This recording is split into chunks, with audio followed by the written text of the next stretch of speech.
Welcome to the Real Estate Pros Show, where we interview real estate investing professionals from coast to coast, as well as the service providers that serve the real estate investing industry.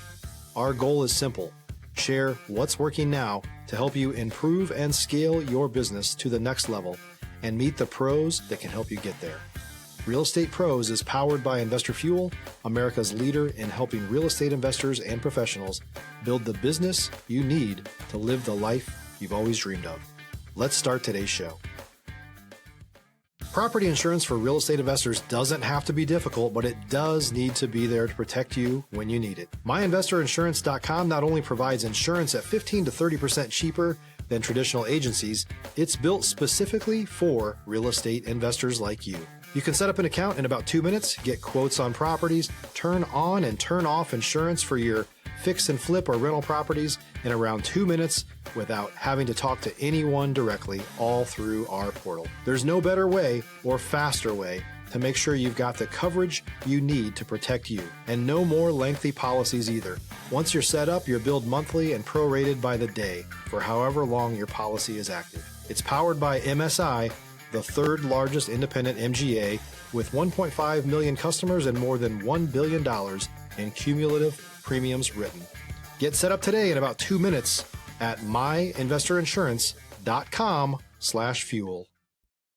Hey guys, welcome back to the show. John Harcar here. I'm here today with Drew McCabe, and we're going to talk about how to utilize 1031 to grow your investment and your rental portfolio. Remember, guys, here at Investor Fuel, we help real estate investors, real estate entrepreneurs, and service providers 2 to 5x their business. It's by putting you with people that are going to help you develop that business you've always wanted to develop, as well as live the life that you want to live. Drew, welcome to the show. Thank you, John. Thanks for having me. No, awesome. Hey, I'm super excited to talk about 1031. I know it's an avenue or a route I've heard a lot of people utilizing a lot more. But before we talk about that, give me an idea, or give our audience an idea of who you are, like where you're from, what you're doing, how you got here. Sounds good. Boy, that's a loaded question. As you and I were talking about before, we have some commonality with where you grew up and where my wife grew up. But long story short, grew up as a country boy in Oregon, came to school out in Colorado, got into the 1031 business, I'm scared to say 25 years ago. Wow. Got in actually through my dad. So my dad was a real estate attorney. So I grew up around real estate my whole life. In college, I knew I wanted to be in real estate in some form or fashion, getting a typical business degree. Actually started a mortgage company my senior year of my college, doing mortgages out of my dorm room. Okay. Quickly realized that I loved real estate and I hated homeowners. I didn't want to deal with the emotional side of real estate. I wanted to deal with the numbers and the logical and the investment side of real estate. So was finishing that up, graduating college, and trying to decide what I was going to do next. And my dad's business partner actually wanted to hire me. And my dad said no. Basically said he's got to go figure it out on his own. Yeah, he's got to go figure it out. Not going to give you a golden spoon. You're going to work for it. Exactly. And said, you need to go figure this out. And so unbeknownst to me, behind the scenes, my dad's partner was like, I want to hire Drew. And finally, my dad, I guess, relented, gave in. I don't know. So I went to work for them, but really went to work for my dad's partner. Okay. And we were blessed. That would have been like 2000-ish. And the market was growing. Unfortunately, my dad and his partner had a splitting of the ways a couple years later. And by that time, my dad figured out I wasn't a complete moron. And so he and I went and started our own 1031 exchange company. And again, that's kind of 04, 5, 6, 7. The market was really going, and we built that up, and we sold that off. I did some other things, got into some private equity, and then started this particular company back up in 07. And have really been focusing on 1031 exchanges pretty exclusively, along with my own personal portfolio and things like that. Sure. Have you always been that analytic type of person? You mentioned you're the numbers, right? You like the numbers. You don't like the homeowners. So have you always been that type of personality, or is that something you just kind of gravitated towards once you really started getting in the weeds? Yeah, I would say I have. Yeah, very, very logic, not very emotive, right? My wife would tell you the same thing. Like, hey, here's a problem, let's fix it. And so, so when I look at my investments, I don't care about the emotive side of it. Just show me the numbers. So. Got it. Okay. Stop living on an island and join the #1 mastermind in America for professional real estate investors. Investor Fuel is a community of hundreds of the nation's top investors working together to build stronger businesses and better lives. In addition to the amazing community of real estate investors acting as a board of advisors for one another, Investor Fuel members have access to 100% funding on purchase and repairs for our members only, a health insurance program, and benefits and discounts that more than pays for the membership of most of our members, meaning it's actually costing you money to not be a member of Investor Fuel. If you're looking to scale your business and build a business that allows you to live the life of your dreams, please visit investorfuel.com today and book a call with our team. So you're in college. You're flipping loans out of your dorm room in a sense. Yeah. So once you got out of that, and you built the 1031 thing, you ran into the crisis, right? 2008. Yep. How'd you navigate that? Because I like when I'm talking to folks that I know that have been through that. I think there's some key things that people can pick up maybe on how you navigated it or pivoted or what you did. That's a great question. So the pivot was we had sold in 07, right? So we sold at the right time. We had sold at the right price. Unfortunately, we sold to the wrong guy. But at that point in time, I got a chunk of change, but I was a minority holder, so I needed to keep working. And so that's when 08 hit. And here, specifically in Colorado, they actually changed the foreclosure laws, which was intended to be more friendly to the homeowners, but actually worked out better for the investors. So it used to be you'd go buy a property and you'd sit and wait, and there would be all these different redemption periods, et cetera, et cetera. Whereas now, then, when they changed the laws, you could go buy and you would get the property almost instantaneously. So a couple buddies of mine came to me and said, hey, we think there's going to be an opportunity here.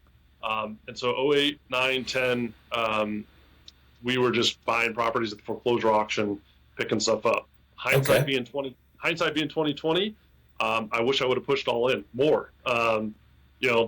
It's as you well know, it's one of those things. You're limited by capital and time and fear, and you got little kids and all this type of stuff. But Right.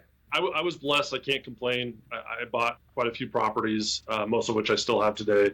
But yeah, that time was interesting. It was a lot of fun. It was a lot of experience. But at the same time, I like I told you, I started this in 07, and this was more or less kind of sitting on the shelf because there wasn't a lot of activity going on in the 1031 world, right? Right. Most people there wasn't a lot of gain. And so I was kind of doing this on the side, and then probably about 2011, 12, kind of saw the market coming out of our trough, and really went back and focused a lot of my time on this business. And again, we've been blessed, and we've grown, and we do them now all across the nation. So, back when you were buying these properties at real estate auction, were you flipping them out? What were you doing? It's funny, and a lot of folks that I know are listening resonate with you. There's two regrets, right? Not buying enough and not holding long enough. So what did you do with the properties you bought? So a lot of stuff that I was doing with my partners, we were flipping.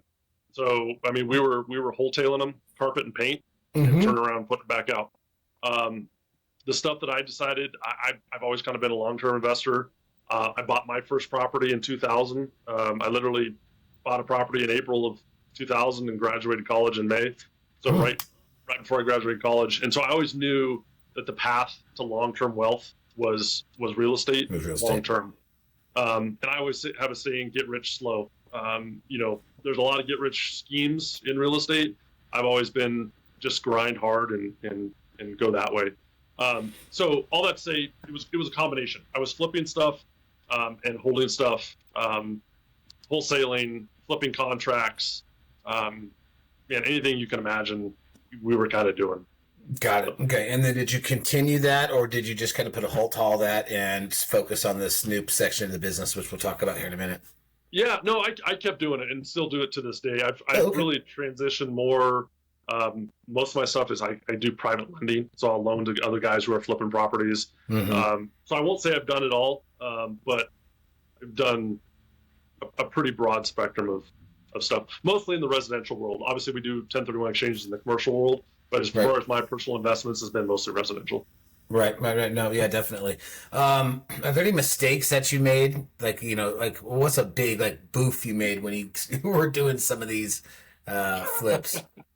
No, I've never made a mistake, John. I don't Never. know. Wow. A lot of Yeah, folks are like, oh, I got stories to tell you. If you're looking for consistent, high-quality leads, look no further than Investor Machine. Investor Machine isn't just another agency. It's the most sophisticated, data-driven lead generation company on the planet for real estate investors, and serves the role of being not just a lead generator for your business, but a marketing partner that is helping you achieve your goals along the way. Go to investormachine.com to learn more and schedule a call with our team today.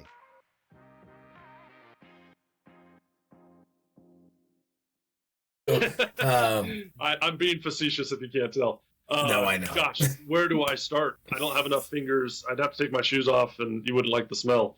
Number one would probably be not buying more. I know that sounds kind of weird, but you know, when we were buying them, there's always this thought that it can go to zero, right? Even though I was buying a house in a suburb here in Denver for $42,000, and back in my mind, that fear was, well, it could go to zero and you could lose everything.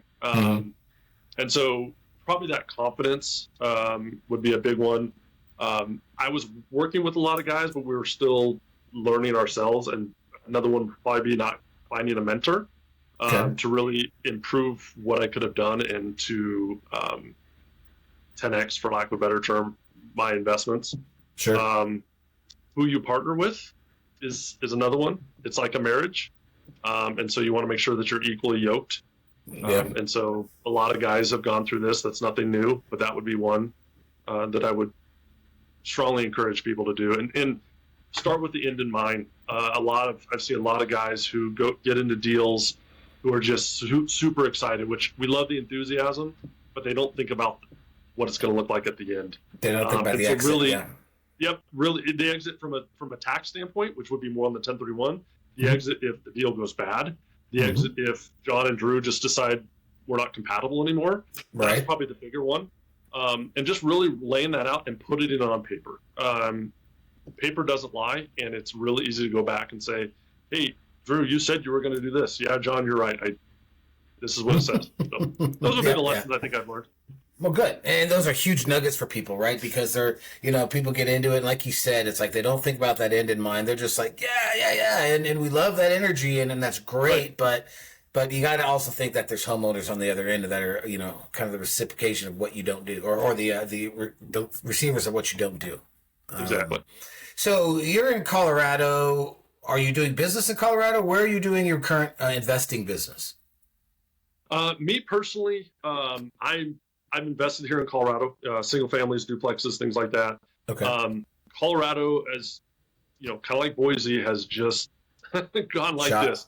Crazy. So it's very difficult to find cash flowing properties out here. Now there's still appreciation plays, there's still flip plays out here, but if you're looking for cash flow, which has kind of always been my, back to that get rich slow, it's hard to do in Colorado. So I've got my current portfolio, which is fine, but I started investing in Tennessee in probably 18, 19, and started building up a little portfolio out there just because the numbers worked out there. Sure. Okay. What part of Tennessee? What? Yeah. So city? We've been in Chattanooga. Yeah. Chattanooga. Yeah. So I had a client here in Denver who we built a great relationship with. He moved out there and he actually came back here and we were having lunch and he told me the story. I said, what are you up to? And he says, oh, I'm doing some construction, some flips, and I bought a rental. And I said, oh, what do the rental numbers look like? He goes, well, I paid $25,000 for it and it rents for $650 a month. And I said, whoa, tell me more, tell me more. Yeah, yeah. So you got any more of those? 18. Yeah, exactly. Sure. And he says, yeah, there's stuff like this all over the place. So, that's what sparked my interest out there. In 2000, I think it was in 2019, I got one in Indiana. It was like $75,000. It rents for like $1,200. Yeah. Good markets like that. Okay, cool. So anybody who is in Chattanooga, right? Chattanooga, you said? Chattanooga, yep. Chattanooga, if you guys got a deal, reach out to Drew.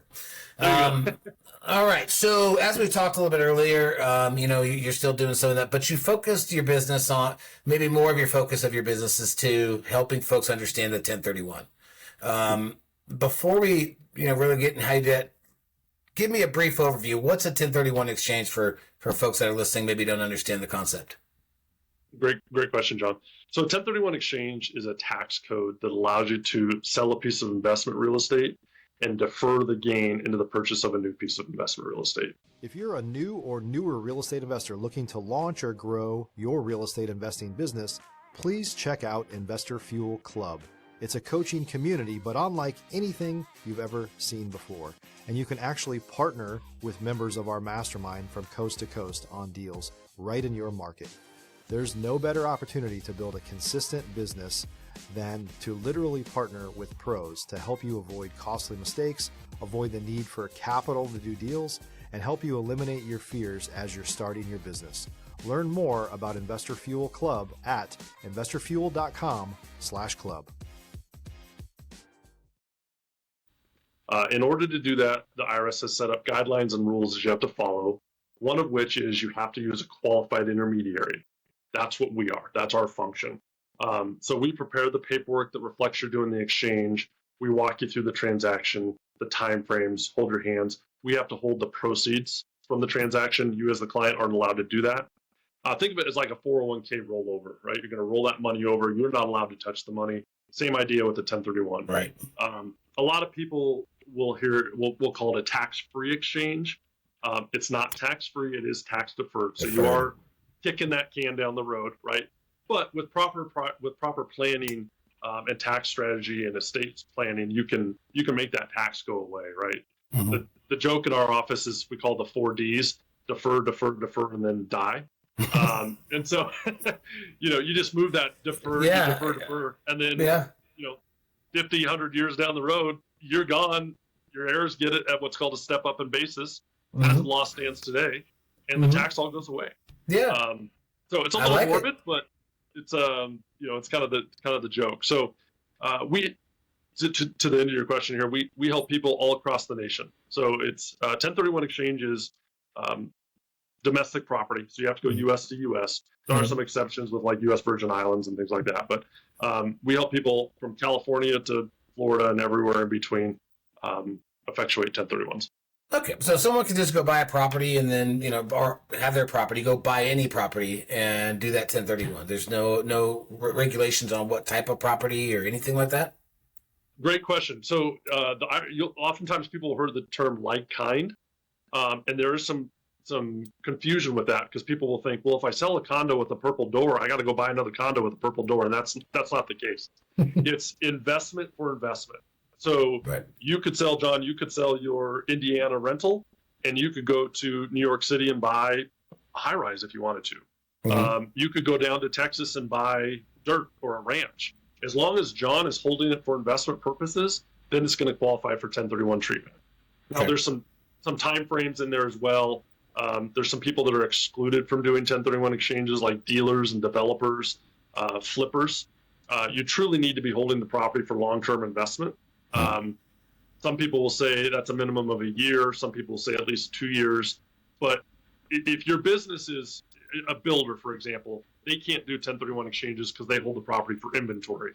So it's got to be somebody like you or me that's holding these properties for long-term appreciation. Got it. And does the value have to be more than the property I'm currently owning? Another great question. Yep. So you have to buy a property equal or greater in value to the property you sell. And when I say properties, it could be more than one. So you could sell Indiana and you could go buy 3, single families in Chattanooga if you wanted to, as long as the value is equal or greater in value to the property that you sell. Okay. Where do you see a trend in the market, like a trend of this, going towards this way? Are you seeing more interest in it? What are you seeing in the 1031 exchange market? Another good question. I mean, golly, I've been doing this for 25 years. 1031 exchange has been around for over 100 years. So it is an old code. Kind of the origin story is you and I were both farmers, and I grew soybeans and you grew potatoes. And we would actually swap deeds. So that's how it kind of originally started, and that was the 1031 exchange. There was a case out of Oregon, out of our stomping grounds, called Starker. So sometimes you'll hear it called a Starker exchange, which was kind of the case that created what we go by now. Right. But as far as what I'm seeing, it's pretty consistent. The expert level guys who understand taxes are doing these all day, every day. There's no limit on how many you can do as long as you're holding property for investment. So you can roll stuff over, indefinitely and not pay the tax. But as far as trends that we're seeing, it's more locale than necessarily numbers. So we're seeing a big exit out of higher appreciated markets, i.e. Denver, Boise, into the Chattanoogas, the Indianas, the Cincinnatis, the Southeast, Arkansas, Tennessee, all that. People are saying, hey, my property in Denver is appreciated, golly, whatever, 6, 7, 10x. And my return on original investment is good, but my return on equity is terrible. And so they can go take that equity, roll it into something else, and increase that cash flow significantly. Got it. Are there any parameters or maybe things that make someone a better candidate or make a property a better candidate for 1031 than not? Like any situations to where that 1031 doesn't make sense? Yeah, I mean, we have that conversation a lot. And it's usually personal based. So somebody either A, is tired of being a landlord.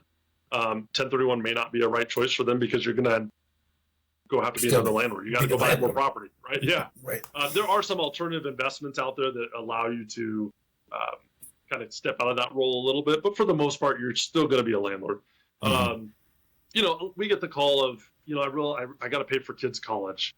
Well, cash out, take the tax. I always tell people it's never a bad time to take profits off the table, right? If you need the money, take the profits. It's okay.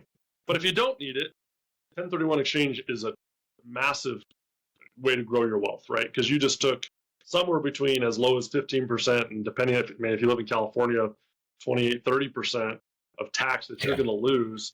I mean, imagine if you have 30% more to go roll into a new property with leverage and things like that. It's exponential. Yeah. How are you guys finding your clients? How do you guys go out and get more business? Great question. Doing this kind of stuff is one.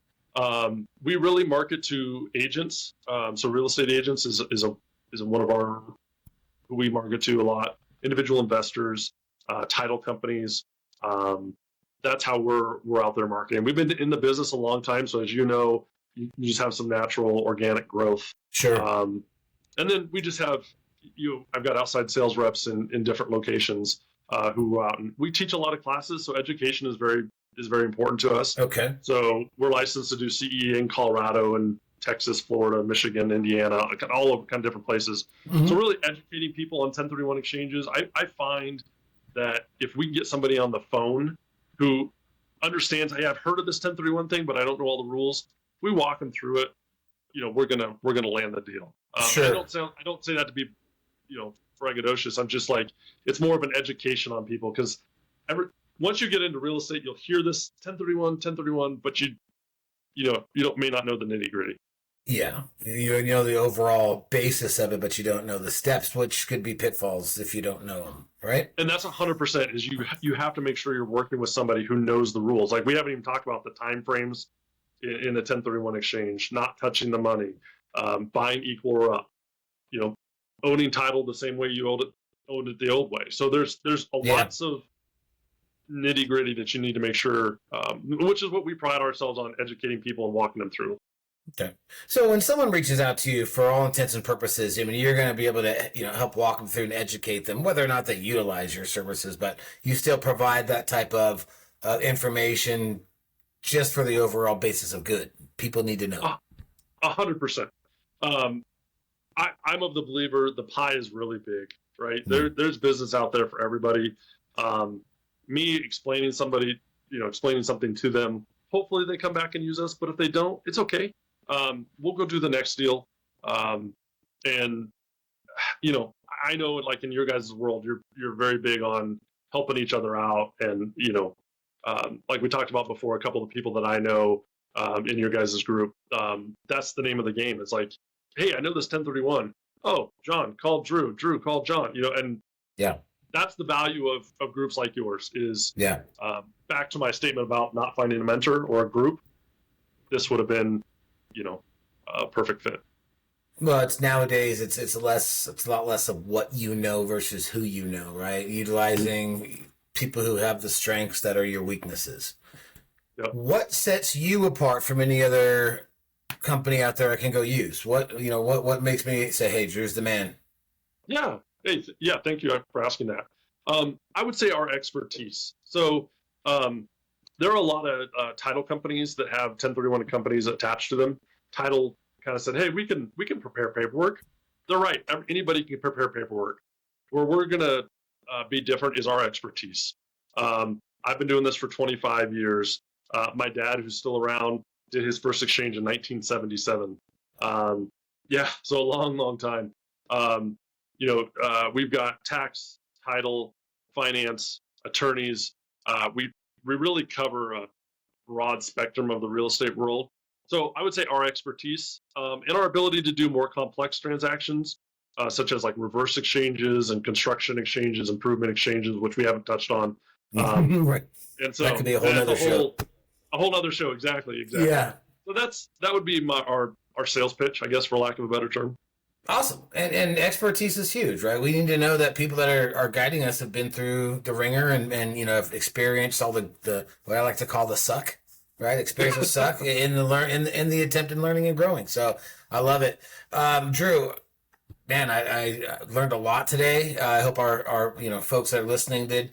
If people want to get a hold of you and talk about 1031, maybe go over the structure, the process, is it good or right for them? How do they get a hold of you? How do they reach out? Yeah. We're on all the social medias. Our website is www.erg1031.com. So E as in exchange, R as in resource, G as in group, 1031.com. Our phone number, local Colorado phone number, 303-789-1031. Feel free to call that number. Our emails, my email is drew@erg1031 if you want to just email me directly. But you can call the office, talk to anybody in the office. And we would love to help you out, answer any questions for you, walk you through. I love the last 4 digits of the phone number, 1031. Yeah. Did you have to go out and get that? Did you have to request that? Yeah, we did. Yes. Yeah. We've had it for so long, but yeah. I'd have said the happenstance of getting that number would have been crazy. That would have been pretty sweet. Well, Drew, once again, man, thank you for spending the time with us. Like I said, we got so much stuff we can talk about. We might have to book up another show here, but I hope everyone enjoyed it. I hope everybody learned a little bit, about 1031s for folks that didn't know. And we look forward to seeing you guys all in the next episode. Have a good afternoon, guys. Cheers. Thanks, John. Appreciate it. Thanks, Drew. Thanks for joining us for today's Real Estate Pros Show. You can learn more about the amazing benefits of the Investor Fuel Mastermind community, including surrounding yourself with hundreds of other rock stars, 100% financing for your deals, and members-only discounts from vendors you're likely already using that, as a member of Investor Fuel, will save you more than the cost of your membership. Visit investorfuel.com to learn more. If you're interested in joining us as a guest of this show, please visit investorfuel.com/pros to apply. You can also check the show notes for access to free resources, how to get access to world-class lead generation, and much more. Don't forget to subscribe so you never miss another episode. Have a great day. We'll see you on the next show.